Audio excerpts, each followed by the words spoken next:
الحمد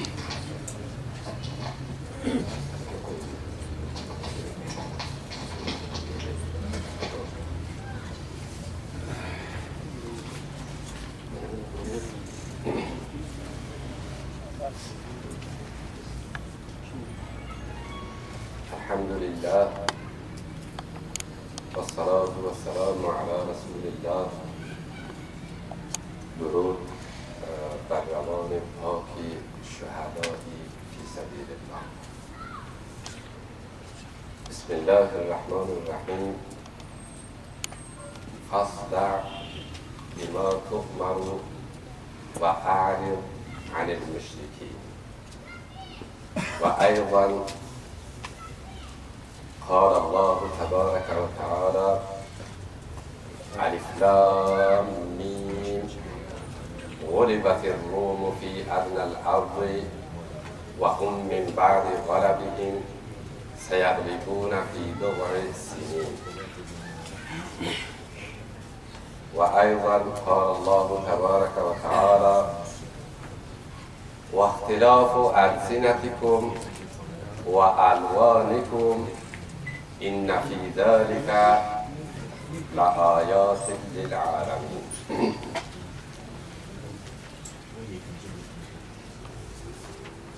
Hörmətli huzur topgan, mehnat tartib, zahmat chekib, qadam ranja qilib bu mahfilda huzur topgan ilohilarni qoshiga assalomu alaykum va rahmatullohi va barakatuh. Undan sonra so'zimni qasqacha bir qissa bilan boshlayman. Vaqtida O'rashlam degan tog' bor ekan nimaga? Mana bu Falastinga. Uni girdida yashayotgan kishilar 4000 Yahud ekan. Bu Yahudlar Arablar salatasini ostiga qaror topgan edi. Va nima shaklda bularga amal bo'linibdi, ish bo'linibdi, shoyat ma'lum bo'lsa. Shu vaqt Yahudlari bularning harakatlaridan norozi. Bir kun shunday yig'ilib musafirlar o'rtasiga bir mahfil olishadi. Bir javon turkalar aytadi: "Ey buzurgvorlar, sizlar bu mahfilga yig'ilib muncha bola jarbas qilasizlar. Shu gapni yo'lini topinglarki, biz bu yelkamizga musht yeb o'tirib-ku arablar tarafidan. Shu biz qachon ozod bo'lamiz?" deb aytadi. Chun tasalluti arablar ko'p, qaviy va mahkam, kattalar o'zga andisha qiladi, qo'rqadi, buni ustiga nogahona hamla qilishadi. Sen bu aqlli gap emas, sen bizga aytding. Nima uchun buni aytding? Bir mu'tafid kishi bor ekan, bularni shu hurug'ini bosmoq uchun aytadi, to'xtaylar deydi, meni bir gapim bor. Bularni to'xtatadi, aytadi, bugun deydi, sen 4000 Yahud ozod bo'lding deydi.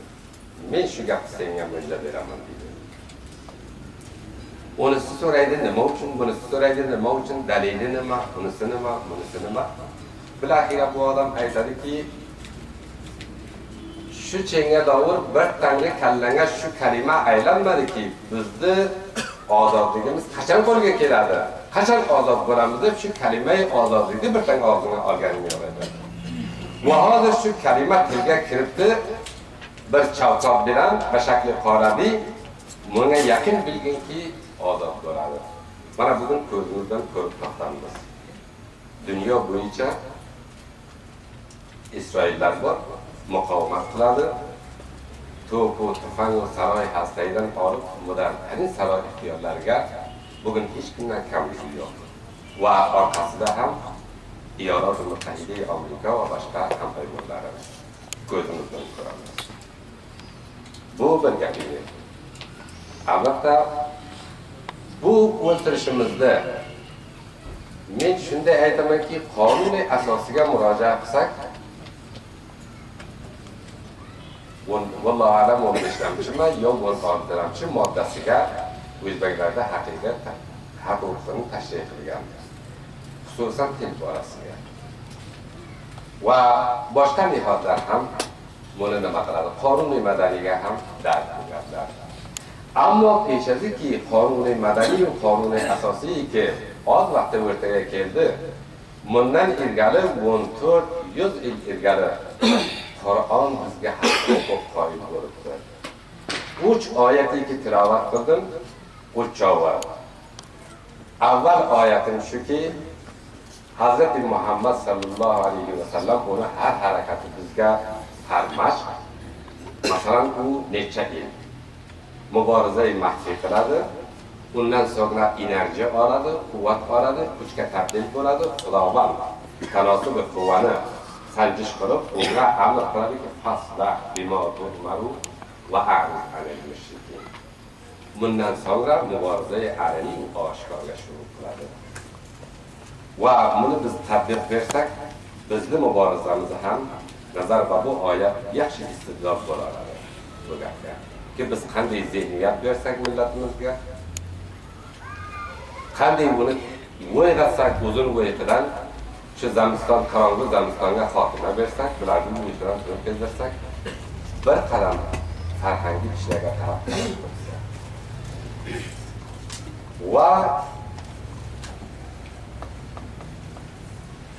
mujdayki masalan Rum va boshqa kuchhay mutajovizki islom ustiga harakat qiladi va uni nobudligini tavassuti lashkariy turk Xudovand mujda beradi va bu ham isbot qiladiki, shunday bir milliyat sobiqdan bor ekan, sohibi kuch quvvat ekan.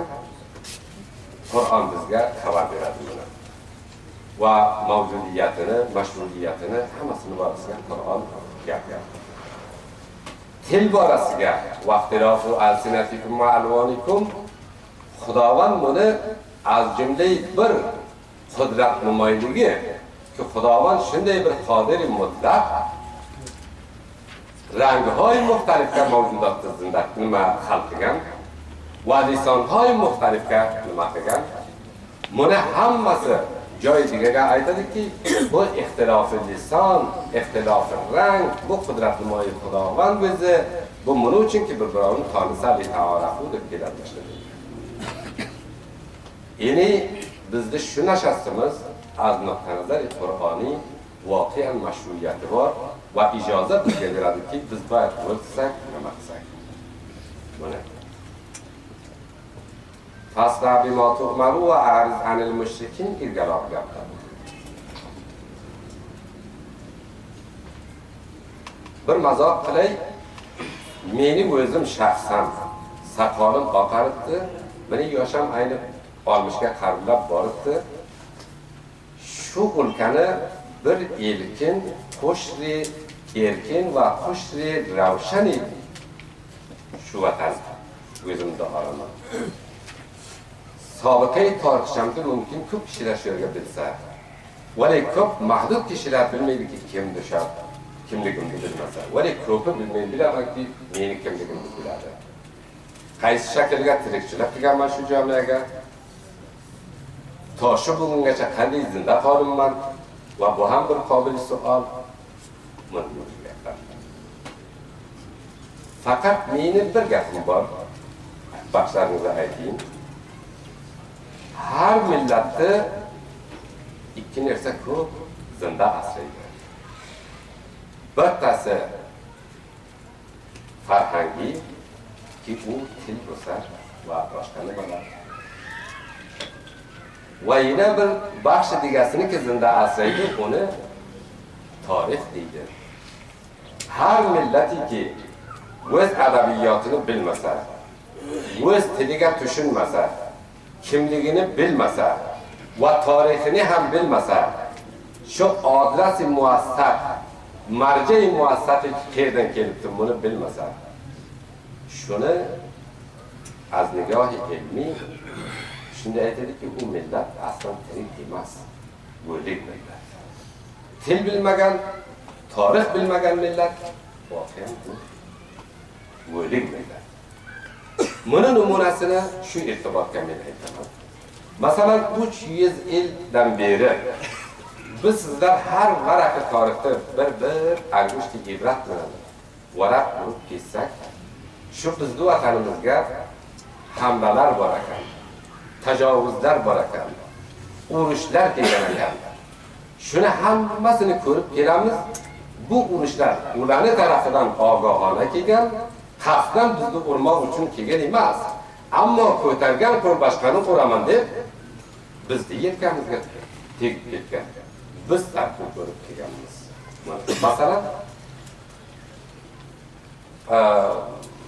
avval urushi Afg'oni ingliz, ikkinchi urushi Afg'oni ingliz, uchinchi urushi Afg'oni ingliz va bundan keyin mana bu nimani urushi, Ibrohimbekni urushi, Habibulloh Saqovni davroni, shu hammasini ko'rib oxirga mana bu bir daha Qushuni Surxi Ittihodi Sho'ralilarga keldi. Buni tajovuzini, buni hammasini ko'rib kelsak, faqat nima ekan? Ularning asli hadafi shuki kishvar kusholik. Ammo bizning mavqeiyat jo'g'rofiy vatanimiz joyiga qaror topdiki, majbur kishidan o'tsa, bir puli irtibot shu kishvar kusholaga bu ekan. Tom bundan o'tmasa, asli hadafga borolmaydi ekan. Maqsadni qo'lga olib kelolmaydi ekan. Buning uchun birga keladi, har nima qo'llanib qoladi. Masalan, Ittihod Sho'raviyning hadafi issiq suv va tavotur. Mantiqai hora deydi. Issiq suv mantiqasini olmoqqa, bo'rga bormoqqa, jo'vaja qilmoqqa. Vali Afg'onistondan o'tib boradi, birga kelib boradi, yaqin bu. Vali natijada ko'ramizki, 1 million ma'lul zadam va zahmi, yana 1 millioniga shahid. Bu narsalarga bizlar jabran qavmin biz usulga jabri ortilib qoladi, nima bo'ladi? Biz bundan keyin ortimizni qahramon qilib yuramiz. Vali biz aslan qahramon emasmiz. Nima uchunki bu har urushda biz ustimizga tahmiliy kelgan. Majburki ta'mil kelgan narsaga odam ko'p tayoq yemerdi, bir qo'lni ko'taradi. Yo'q, nima, men ham quraman deb.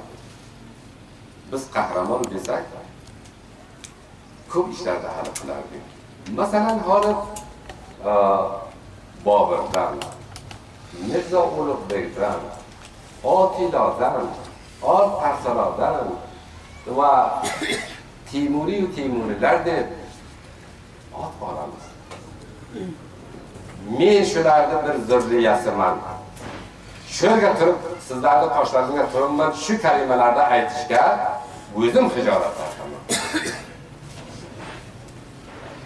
Voqean men hijolat tartaman. Shu shaklda hamma zurriya va hamma nasliki o'zini nisbat beradi ularga, ular ham boyas hijolat tartsa.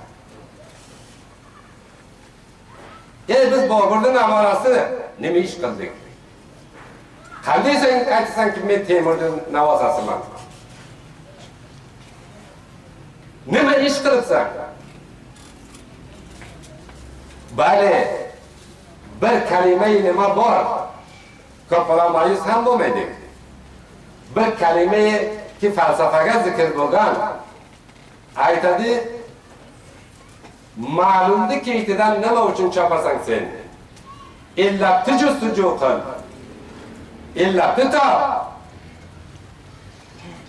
Validlarni hijolatligim va boshqa zurriyani hijolatiga ham durust.